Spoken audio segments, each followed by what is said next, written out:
Onajonlarimiz uchun kuylimiz bo'lmasa. Onalarimiz umrlari uzoq bo'lsin. 100 yoshlarga kirib yursinlar, hech qachon kasal bo'lmasinlar. Onajonlarimiz, hoji onalar bo'lib yursinlar.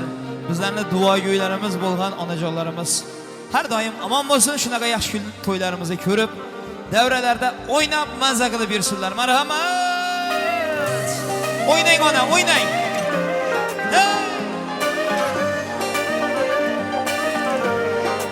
To'ylar muborak bo'lsin.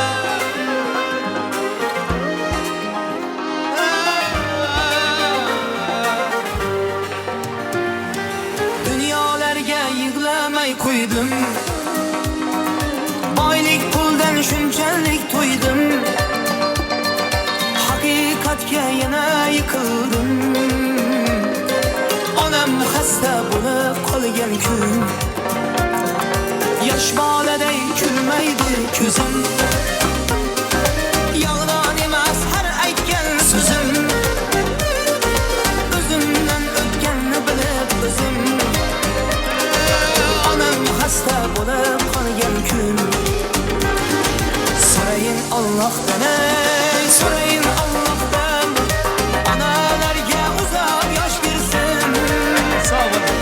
So'rayin Allohdan, so'rayin Allohdan, onalarga 100 yoshlar bersin. Onajonimiz uchun qarsaylar bormi? Qarsaylar. Mana. Umrlar uzoq bo'lsin.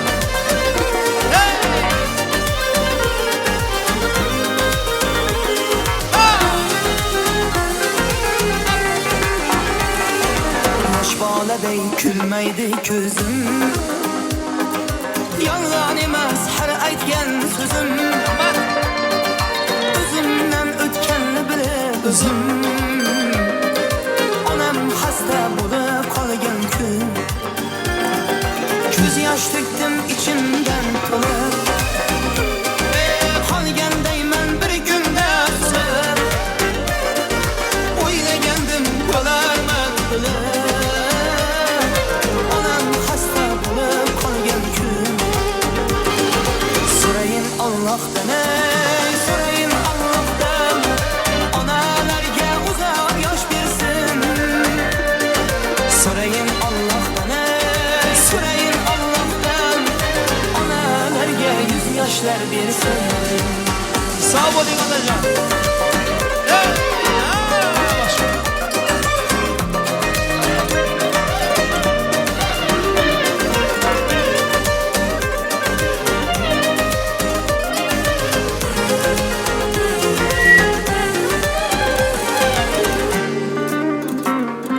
Dard ham yonim ochilib ketdi,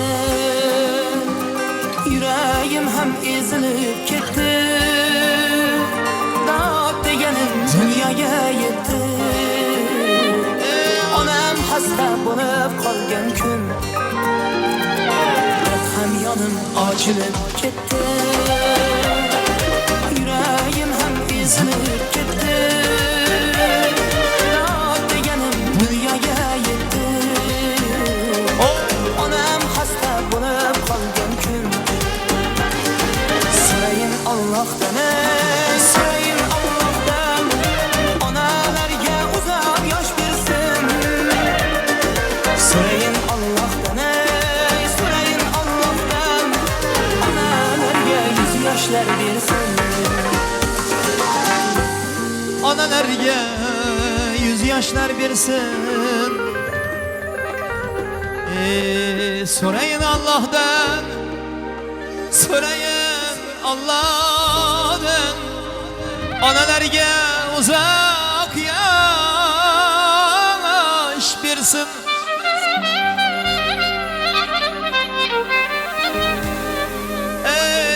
So'rayin Allohdan, so'rayin Allohdan, onalarga 100 yoshlar bersin. Onalarga uzoq yosh bersin.